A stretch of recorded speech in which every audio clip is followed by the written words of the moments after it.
Son el contenido de las mismas, se refieren a la no reelección de congresistas, se refieren al cambio en el Consejo Nacional de la Magistratura, la bicameralidad y el financiamiento de los partidos políticos.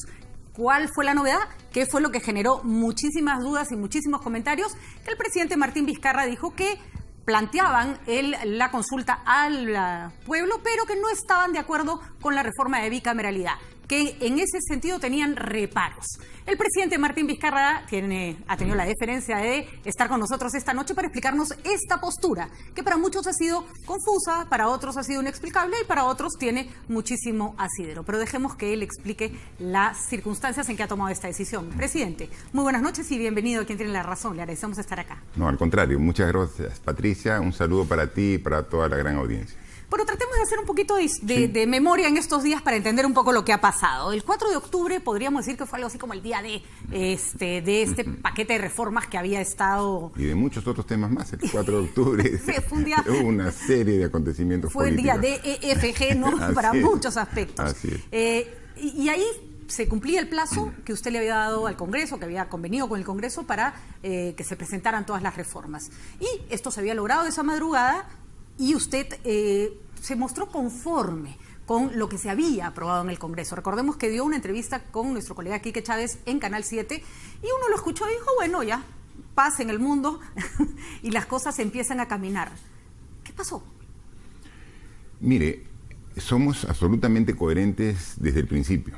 Y el principio en el tema de las reformas inicia el 28 de julio.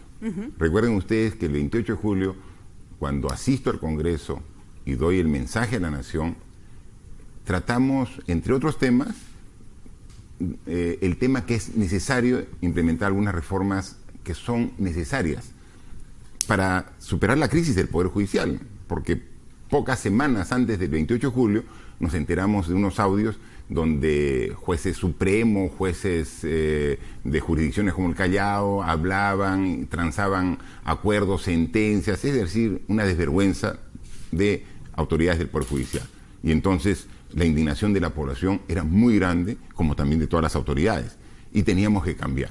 Y hablamos en ese sentido que deberíamos hacer una reforma del Consejo Nacional de la Magistratura. Pero no solamente es una reforma constitucional, sino venían, además de ello, hemos presentado 7 proyectos de ley para cambiar esta situación y nuevamente recuperar la confianza en un Poder Judicial que requiere tener decisiones que sean claras, que sean objetivas, que sean predecibles y no como estaba el Poder Judicial. Ese fue un concepto. Y además, en el tema político, planteamos 3 reformas constitucionales.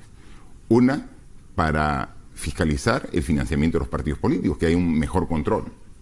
La segunda era sobre la bicameralidad, que nosotros creemos que un Congreso bicameral es mejor que un Congreso unicameral. Lo creemos y lo ratificamos ahora. Y la tercera era la no reelección de congresistas. Las 3 propuestas que fueron planteadas el 28 de julio, que la primera semana, entre el 8 al 10 de agosto, fueron presentadas al Congreso. Yo personalmente llevé las 4 propuestas de reforma constitucional al Congreso y tenían un plazo porque lo que dijimos, que dado que son reformas de la Constitución, deberían tener legalidad, es decir, ser aprobadas por el Congreso, pero también una legitimidad que le da a la población, que la población opine al respecto. Eso lo planteamos. Hubo varios incidentes en este tiempo y hubo una especie de tira y afloja de ambas partes. Usted planteó la necesidad, llevó los proyectos al Congreso, pidió plazos, no le gustó que le dijeran vamos a ver en qué momento, exigió plazos y el Congreso, a regañadientes en algunos casos, o en otros no, fue cumpliendo lo establecido.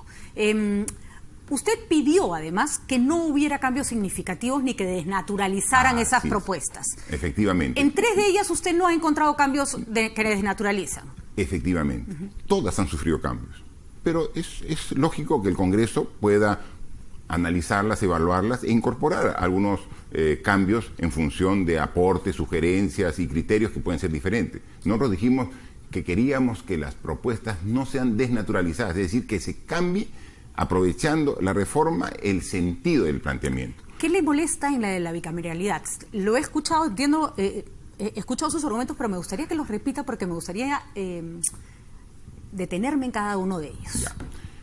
diríamos, hay varios cambios, pero yo quisiera hablar de 3, ¿no? Vamos. Por ejemplo, nosotros creemos que los congresistas deben hacer una declaración de intereses, porque los congresistas deben tener expuesta toda su experiencia, todas sus relaciones comerciales, su patrimonio y sus intereses también, es decir, qué intereses tienen por si son parte de empresas, si son accionistas de otras, todo tiene que estar, porque no puede ser que, por ejemplo, congresistas que tengan particular, por ejemplo, en universidades, porque son miembros de un directorio de una universidad, integren la Comisión de Educación del Congreso. Entonces es necesario mostrar la declaratoria de intereses. Esos eran unos requisitos que estaban.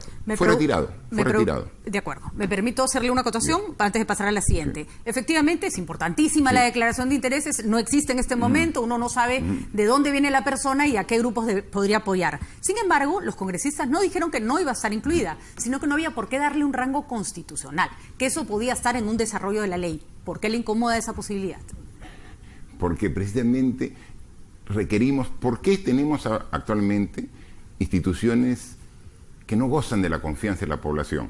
Porque ya se han dado una serie de ejemplos negativos de precisamente el uso del cargo para beneficio particular. Y entonces, ¿por qué no darle? O sea, ¿cuál es el problema de darle un rango constitucional a un tema tan importante como saber los intereses que tienen los congresistas, que son los que van a aprobar las leyes, para que no sean leyes con beneficio particular?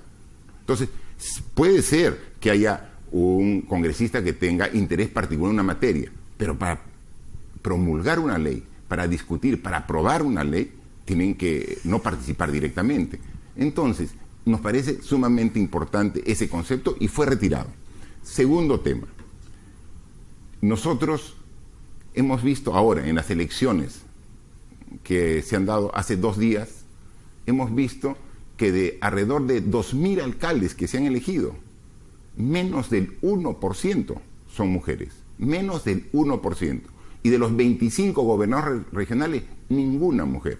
Entonces lo que nosotros proponíamos era que una paridad de candidatos, para que finalmente la población elija, ¿no? Pero que se pueda visibilizar candidatos hombres y mujeres, en paridad y en alternancia. Y finalmente los ciudadanos puedan elegir. También fue desestimado ese concepto y nos consideramos que eso es un tema fundamental que debería haberse considerado. ¿Le puedo hacer una pregunta ahí? Tengo una duda grande. Sí. Cuando usted presenta el proyecto sobre el Consejo Nacional de la Magistratura, en la última línea del proyecto dice que los miembros del Consejo Nacional de la Magistratura se debe garantizar una participación equilibrada de consejeros hombres y mujeres.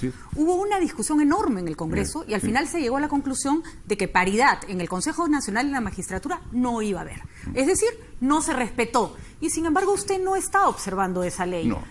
Partiendo exactamente del mismo principio por el que sí quiere que se observe la siguiente, ¿no? Porque en el Consejo Nacional de Magistratura el concepto de fondo para ser elegidos es el concurso de méritos. Entonces ahí seguramente van a postular mujeres con mucha capacidad y puedan ganar por su mérito propio, por su experiencia, por su preparación académica, por los requisitos que ahí se piden. Entonces, consideramos nosotros, pero como es meritocracia, ahí directamente puedan ver. Pero cuando tienen que elegir la población, tenemos que poner en las listas, también tiene que haber hombres y mujeres. A ver, pero bueno. Ahí le hago una acotación más. En los cargos públicos, en los cargos privados, que son más meritocráticos que ningún otro, porque ahí no se trata de la población, la cantidad de mujeres en puestos ejecutivos en el Perú, no por falta de capacidades, sino por discriminación, es bajísima. Es bajísima. Y usted vio cómo en el Consejo Nacional de la Magistratura la ausencia de mujeres hizo que los hombres calificaran a mujeres de manera negativa. Así es. Entonces, solo apelando a la coherencia, porque se imaginará que somos muchas las mujeres que queremos que el Ejecutivo se compre el crédito de la paridad de género completa. Pero si apelamos a la coherencia, no hay coherencia, presidente, en decirle que no a la ley de bicameralidad y decirle que sí a la del Consejo Nacional de la Magistratura cuando se ha violado en ambas leyes el principio de paridad. No, pero por eso le digo, nosotros propusimos 5 personas para el Consejo Nacional de la Magistratura que vayan por meritocracia y que sean en paridad.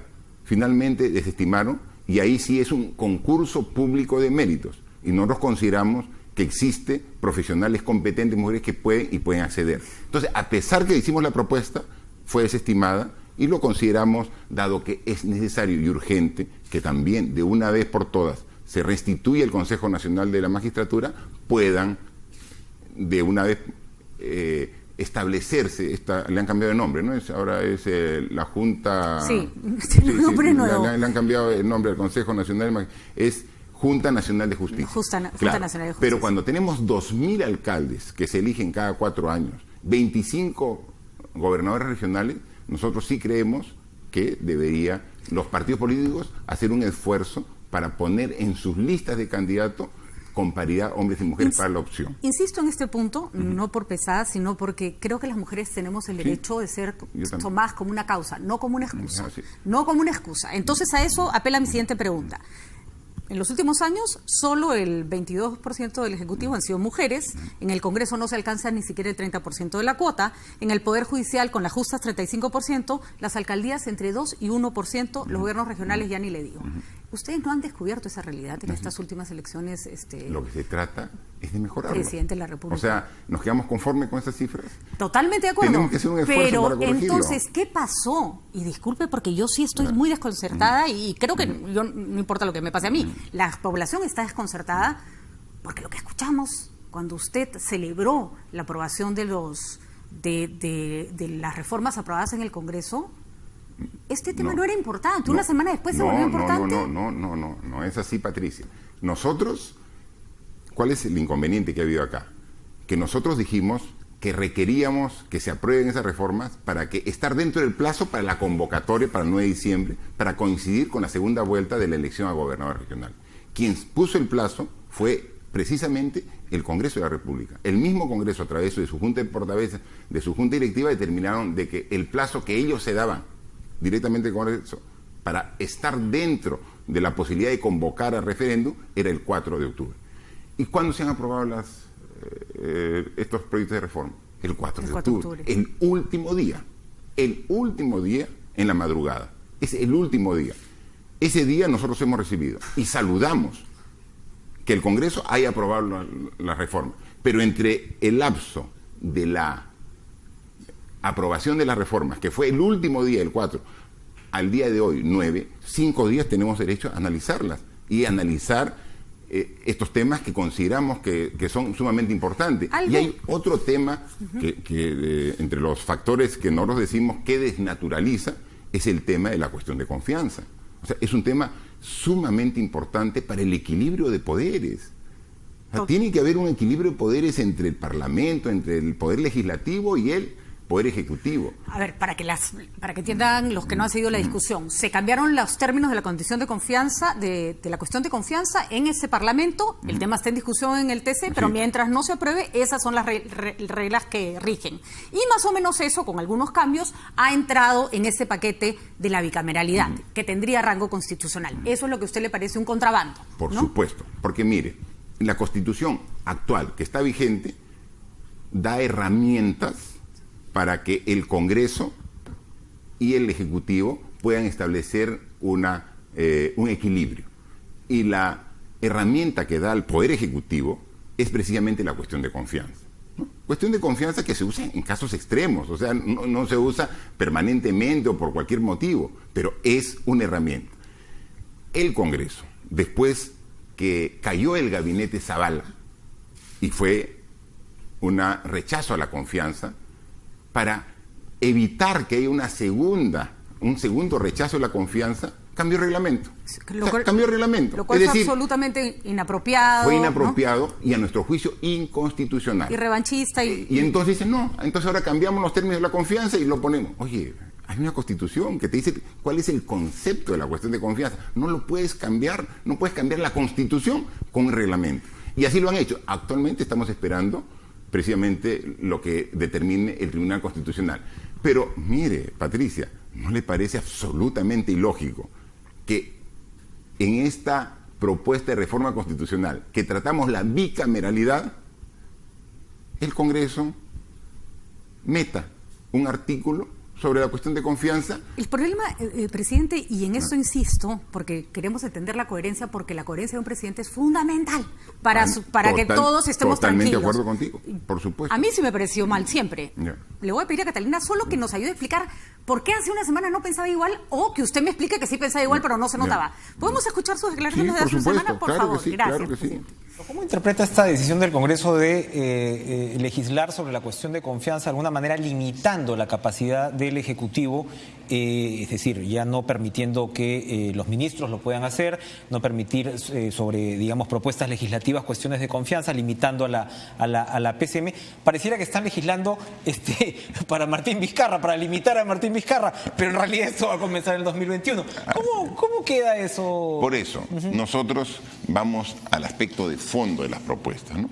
Entonces, ¿ha habido cambios? Sí ha habido cambios. ¿Cambian el concepto de fondo de las propuestas? Creemos que no, por eso las aceptamos, por eso saludamos. Hay un toma y daca, hay cierto toma y daca político, obviamente, como debe ser, ¿no? Como debe ser. Porque siempre saltamos allá, cierren el Congreso. Ha habido momentos de tensión bastante fuertes. Es parte de la democracia, es parte de este trabajo de articulación que a veces es en armonía, a veces es tenso. Bueno, quedamos todos un poco confundidos. Usted decía, es un tema nos vamos a los temas de fondo, consideramos que no ha sido un cambio sustancial. Una semana después sí era un cambio sustancial. 5 días después estamos hablando. Imagínese. Sí, no, lo que estamos viendo es que tenemos que analizar a profundidad las 4 reformas, y es lo que hemos hecho desde el día que recibimos la autógrafa, que fue ese mismo día, cuando yo estaba en esa entrevista con el periodista Enrique Chávez, cuando estábamos en ese momento estaban entrando las autógrafas y comenzamos a revisarlas. Y efectivamente, viendo un cambio, 2 cambios, 3 cambios, consideramos que desnaturalizan y al contrario, se está aprovechando una reforma constitucional que tiene como concepto de fondo la bicameralidad para definir otros conceptos. Y entonces consideramos de que eso no es lo que hemos propuesto. Pero, por último, Patricia, respetuosos del Congreso, hemos hoy día, con el decreto supremo, convocado a referéndum, con esa misma propuesta, sin ninguna modificación. Eso que quede claro, porque hay mucha gente que no lo entiende. No es que usted está diciendo cámbienme esto, sino está diciendo, esto se ha aprobado, ustedes pueden votar por esto, a mí el número 4 no me parece. Eso es. Finalmente la población es la que decide. Eso sí hay que... Por supuesto, no lo hemos cambiado. Nosotros hemos pedido, pero esos temas que hemos estado justo viendo en ese momento, los hemos solicitado reiteradamente de que se corrijan, reiteradamente, en la Comisión de Constitución, luego al Pleno. El propio premier Villanueva, cuando estaban en debate sobre este tema, sacó un tuit. No, y aquí tengo el Yo recuerdo el tuit del señor Villanueva. Estamos atentos al debate del Congreso, invocamos que se respete el equilibrio de poderes. Y después de eso se llevaron al señor Villanueva al Congreso, ¿no? Y fueron a buscarlo, justamente porque la decisión que quería tomar el Congreso... Y sustentó el mismo concepto, y está también en su intervención. A ver, vamos, presidente. Algunas cosas que me parecen importantísimas que nos aclare. Primero, creo que el punto central está acá. En el tema de la cuestión de confianza. No solamente es un punto, quizás el más importante. A mí me da pena porque sí creo que la paridad está siendo un pretexto, pero esa es una opinión que tendrá que analizar la ciudadanía. Lo dejamos ahí. Pero el punto es el siguiente. Las 4 propuestas tienen que analizar la ciudadanía. Todos, por supuesto. Todo, no solamente ella. Fue su premier. Votó porque es congresista. Votó la vicepresidenta Arauz. Votó el señor Gilbert Violeta.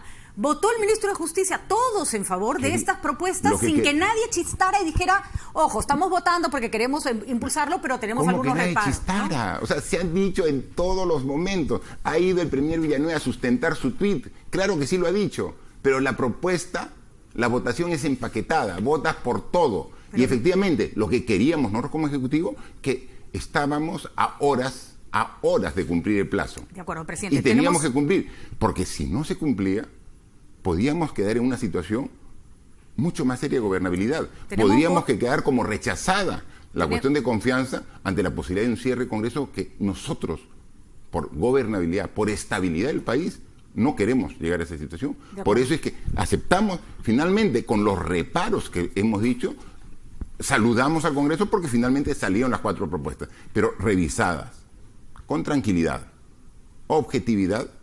Vemos que 3 mantienen el espíritu de la propuesta que hicimos al Perú el 28 de julio. Y esta no respeta.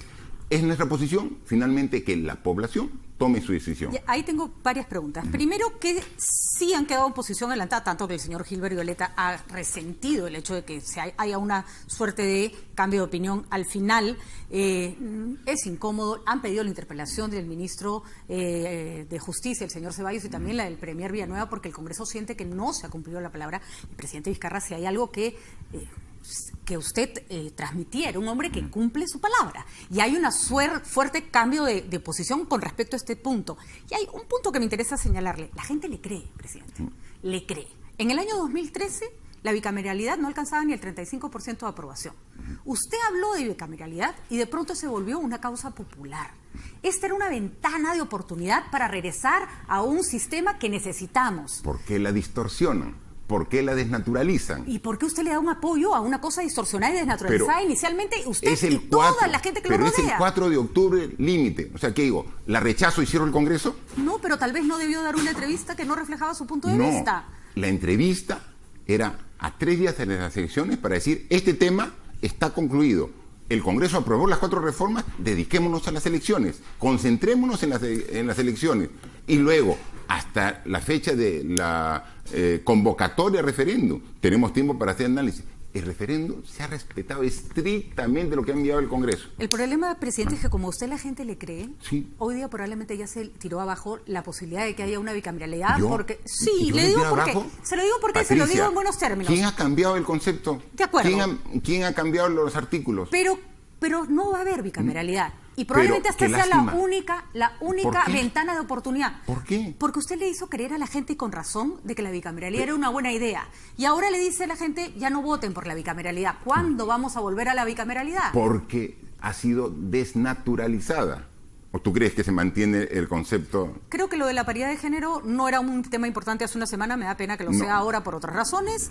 Está bastante evidente que no le parecía un tema de fondo lo de la cuestión de confianza.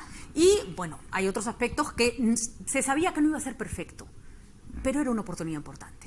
Y creo que se le van a cerrar las puertas y, bueno, la gente decidirá. Pero su opinión importa, presidente. No, por supuesto. Y como dices tú, Patricia, nosotros tenemos la confianza de la población.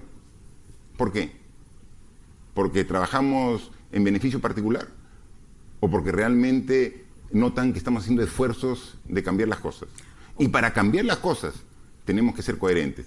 Y para ser coherentes tenemos que respetar la propuesta. Yo no podría nuevamente regresar a los pueblos que recorro todas las semanas a decir, se ha mantenido la propuesta que presentamos el 28 de julio y mantiene la esencia. Con estos 3 argumentos, por decir solamente 3, se ha desnaturalizado. Yo estoy de acuerdo con la bicameral, pero con esta bicameralidad no estoy de acuerdo. Y te lo he sustentado. ¿Por qué? Tú puedes decir que quizás es un tema ahora analizado y que la paridad no era necesaria. Siempre es importante. Para mí sí es importante. Presidente, claro, para mí sí es importante. Se imaginará que para las mujeres es con fundamental. Mayor razón. Pero no nos usan que nos usan de excusas. Eso es absoluto, lo único. Ese es el punto que nos preocupa. Y no es así. ¿No? Pero es que, ¿cuándo vamos a cambiar? O sea, queremos cambiar. Cuando no sea un motivo para golpear a otro. Y le pregunto eso porque interpretación de lo que le cuento, las lecturas que tiene su decisión. Hay quienes dicen, el presidente se acostumbró a golpear el Congreso y ¡pam! Le sube la popularidad. ¿Es esto parte de...? No, pero está... Mire, si se habla de golpear, yo en estos 2 meses de congresistas he recibido todos los adjetivos. O sea, me han dicho de todo. Haga un recuento. O sea, haga un recuento de todo lo que me han dicho. Haga un reconocer que la cosa se pone bien dura. Y dígame si yo alguna vez he tenido una referencia inadecuada con algún congresista o con el Congreso en su conjunto. Presidente, creo que si algo le debemos reconocer es que es usted un buen político. Y como buen político sabe que no se responde con bajezas y se responde con altura. Creo que eso se lo tenemos que reconocer todos. Pero por supuesto, y tiene que haber, en esta democracia, tenemos que lograr que la población se pronuncie. Y realmente, lograr el referendo es un gran mérito de todos, no del presidente, De acuerdo, del presidente. Ejecutivo y del propio Congreso. Creo que Llegar eso al es- referendo es un gran mérito. La población está desconectada de la clase política. A través de esto estamos encontrando un vaso comunicante que se exprese. Este es mi análisis. La población queda su propio análisis. Perfecto, presidente. ¿No? Ha quedado, creo que su exposición de motivos está clarísima y efectivamente será quien decida la población. Solo una pregunta corta. Sí. ¿Va a dejar libre a la población que elija o va a hacer campaña por el no a la bicameralidad? No, yo voy a dejar libre, pero mi posición, obviamente yo la digo. Yo estoy de acuerdo y lo hemos dicho. Aquí están las 4 preguntas en el decreto supremo 101, que sale publicado mañana. Hoy día se suscribió, está suscrito por ministro de Justicia, el encargado del Ministerio de Economía y Finanzas, primer ministro y yo como presidente de la República. Las 4 preguntas están bien claras. Una, y bien simples. El Jurado Nacional nos ha dicho que nosotros emitemos la pregunta. 1. Aprueba la reforma constitucional sobre la conformación y funciones de la Junta Nacional de Justicia, antes Consejo Nacional de la Magistratura. La población dirá, ¿está de acuerdo con esto? O los cambios que se ha hecho. 2. Aprueba la reforma constitucional que regula el financiamiento de las organizaciones políticas. Segunda pregunta. Tercera pregunta. Aprueba la reforma constitucional que prohíbe la reelección inmediata de parlamentarios de la República. Y por último, la cuarta pregunta, que también está en el decreto supremo, aprueba la reforma constitucional que establece la bicameralidad en el Congreso de la República. Finalmente la población, con esto ya puede tomar una decisión. Si requiere más información, puede ir a revisar la norma que está en el Congreso. De acuerdo. ¿Cómo le parece injusto que vayan sus ministros a tener que afrontar una moción de interpelación? Es parte del juego de la democracia, Patricia. O sea, si finalmente el Congreso cree conveniente llamar e interpelar, tendremos que ir. O sea, nosotros estamos dispuestos a hacer lo que tenemos que hacer como gobierno. De acuerdo. ¿Estuvieron de acuerdo con usted en esta posición? ¿Fue conversada o fue una conversada. interpretación de No, Martín Vizcarra? No. Yo, obviamente, esta decisión ha sido conversada, meditada, analizada con el ministro de Justicia y con el primer ministro. O sea, ellos, cuando me han acompañado el día de hoy en la mesa, sabían perfectamente lo que estábamos firmando y la posición del gobierno, sabían perfectamente. Yo agradezco a los dos, al premier Villanueva y al ministro de Justicia Ceballos, cómo se han batido toda esta semana, todo este mes, defendiendo los proyectos y han hecho todo su esfuerzo para que se aprueben. ¿Cómo? Se ha logrado la aprobación.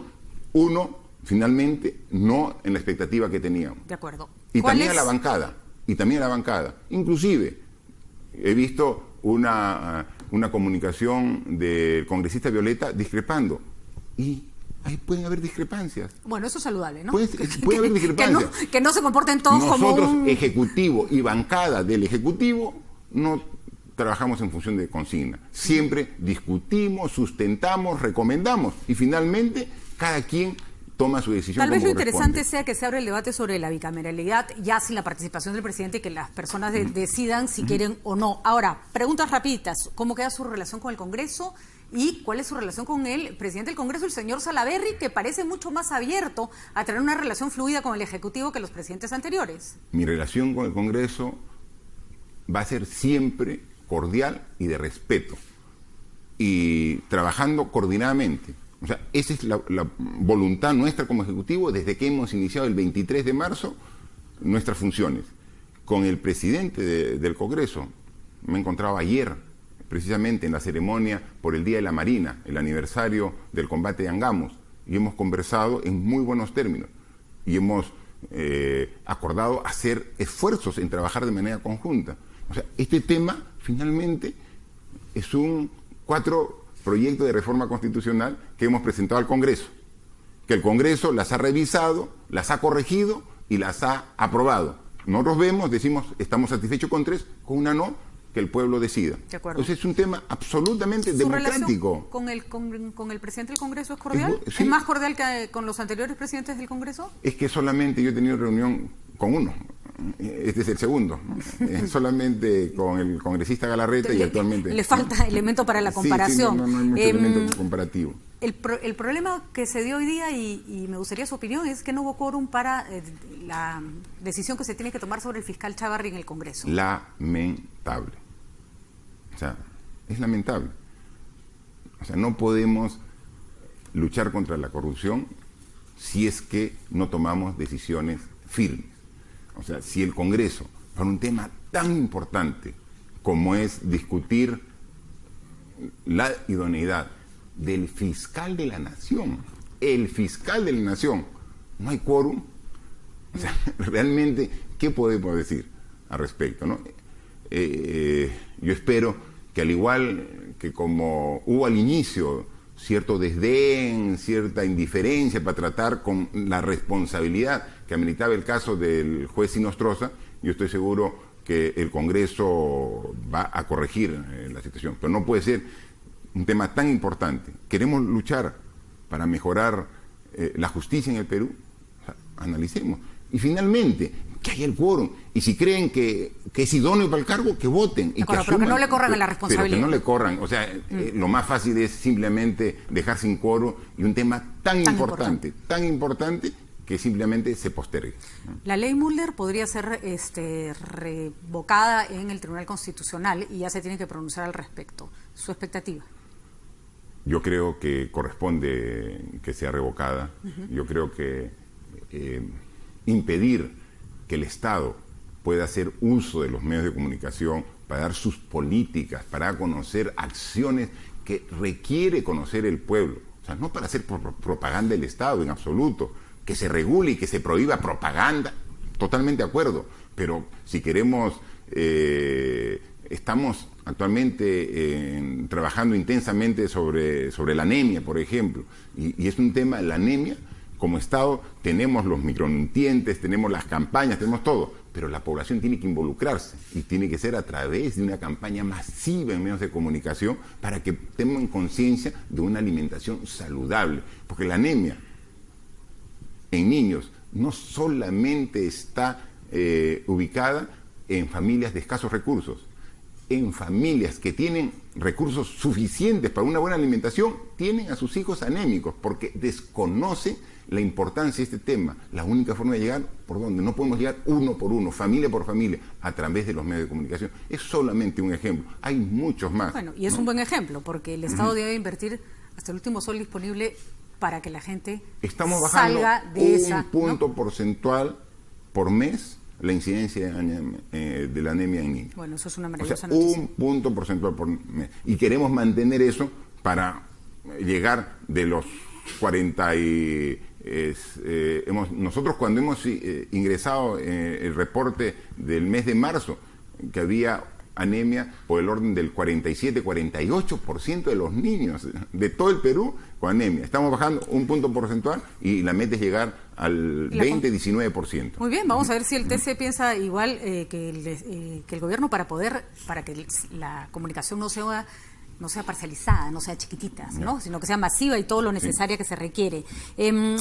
Finalmente, presidente, lo han acusado, y me gustaría que usted mismo me ayude a comprender cuál va a ser su figura de ahora en adelante, cuál va a ser su perfil de ahora en adelante, porque creo que se ha convertido en un presidente en la que la gente confía, se está convirtiendo en un presidente que la gente respeta, que están poniendo sus esperanzas en usted.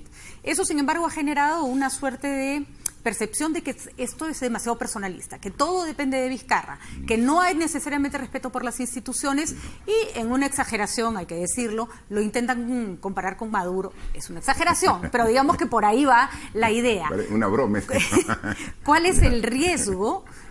Porque debo confesarle que estos cambios de opinión y o por lo menos estos discursos que de un momento escuchamos A y luego escuchamos B, sí podría dar la interpretación de una persona que decide las cosas un poco de un día para otro o de manera personal. ¿Estamos en esa línea? ¿Se está personalizando Patricia, demasiado el poder alrededor de usted? Hoy día estamos convocando un referéndum a 4 reformas que no le hemos cambiado nosotros ni una coma de lo que ha llegado del Congreso de la República. Por el contrario, las propuestas que llegamos han sido cambiadas todas. Solamente damos nuestra opinión, que no estamos de acuerdo en uno. O sea, ¿qué mayor respeto a la institucionalidad, a la independencia de poderes? El Congreso finalmente es el que tiene la última palabra en la formulación de las propuestas de cambio constitucional que han sido aprobadas, las respetamos. De acuerdo. Nosotros no tenemos... ¿Cuál es nuestro perfil? El que somos, ser natural. O sea, nuestro perfil, ser como somos. creo que nos conocemos mucho antes de que tenga esta gran responsabilidad. Y debo reconocer que no le he cambiado la cara. Soy exactamente igual. Eso sí reconozco. Soy exactamente igual, no tengo, o sea, y soy absolutamente consciente, Patricia. Claro, por supuesto, o sea, soy consciente de ello. ¿Y sabe quién es la primera persona que me hace acordar todos los días de ello? Mi esposa, en la casa. O sea, dice, oye, recuerda que va contando el tiempo que me queda de ser presidente, ¿no? O sea, ya te queda un mes menos y nos regresamos a nuestro departamento chiquito, ajustado, y regresamos a nuestra vida. Y nosotros por eso decimos, ¿no? Cuando hablamos de ser coherentes, decimos no a la reelección de congresistas. Y yo no voy a ir a la reelección. O sea, lo he dicho una y otra vez, dicen, no, son medidas populistas porque quiere la reelección. Nada más falso. O sea, lo he dicho y acá lo digo, o sea, no hay ningún interés y no va a ser así. O sea, no va a haber ninguna posibilidad de ir a la reelección, hacer todo nuestro esfuerzo para entregar el mando presidencial a quien salga elegido a partir del 28 de julio del año 2021. Bueno, ¿no? Y para eso hay que trabajar intensamente para cumplir y, como dices, no defraudar a la población. En ese va nuestra principal tarea, Patricia. Que así sea, señor presidente, sí. Que el pueblo decida qué es lo que quiere. La bicameralidad sigue siendo una opción para los que consideran que sí debe haber un sistema de 2 cámaras. Creo que hay quienes consideran que el hecho de que se plantee la bicameralidad es más importante que los otros detalles que se puedan ir amoldando. Ojalá que no se cargue la discusión de adjetivos y de... ¿no? Y así va a ser. Y yo quisiera, solamente para concluir, que tenemos nuevas autoridades regionales y municipales. Vamos a trabajar intensamente con ellas para que el traslape de las actuales, que terminan el 31 de julio y empiezan el 1 de enero, sea un traslape eficiente y podamos no tener una brecha, una paralización de actividades. Hoy día conversamos con el alcalde electo Muñoz y hemos tenido una reunión de casi 1 hora muy importante, ya definiendo los pasos a seguir para no perder tiempo, ya comenzar a trabajar. Pero no solamente el alcalde Muñoz, o sea, tenemos el 29 y 30 de octubre una reunión con 80 alcaldes y gobernadores electos que salieron electos en la primera vuelta para poder ya también establecer un plan de acción. ¿Le pidió más plata al alcalde Muñoz? Porque necesita de todas maneras más presupuesto. Tenga la seguridad que le vamos a dar dentro de las posibilidades que tenemos, ¿no? O sea, dentro de la caja vamos a ver y vamos a trabajar. Aquí lo que falta es trabajar concertadamente, ¿no? Y ahí tenemos la misma vocación concertadora. Y vamos a trabajar, yo estoy seguro, para solucionar los problemas del tránsito en Lima, que son tan caóticos, un tránsito que tenemos. Vamos a mejorar, tengan la seguridad ciudadana y cerrar las brechas que tenemos en Lima, porque Lima no solamente son los distritos medios o altos, tenemos distritos que están realmente olvidados aquí, en la capital de la República. Muy bien, señor presidente. Y que le sigan preocupando a las mujeres y convénzanos de que nunca seremos una excusa, siempre seremos una causa. Y hablando de excusas, yo he empezado el gabinete con 5 mujeres y estamos en deuda. Tenga usted la seguridad que el segundo año van a haber más mujeres, el tercer año van a haber más mujeres. O sea, tenemos que predicar con el ejemplo. No queremos mitad esta vez, queremos ser más. No, sí, o sea, y vamos... Queremos que en el próximo gabinete haya más mujeres que hombres. En mi casa hay más mujeres que hombres, para empezar. Muy bien, así que... entonces replique ese modelo. Muchísimas gracias, presidente Vizcarra, por haber aceptado estar con nosotros y sobre todo por permitirnos hacer todas las preguntas y mantener esa calma tan moqueguana de la que usted hace gala. Muchísimas gracias, muy buenas noches. Bueno, nosotros terminamos la entrevista con el presidente Vizcarra. Ya entendieron ustedes cuáles son sus planteamientos. Como el presidente dice, finalmente es la población la que elige. Nosotros nos vamos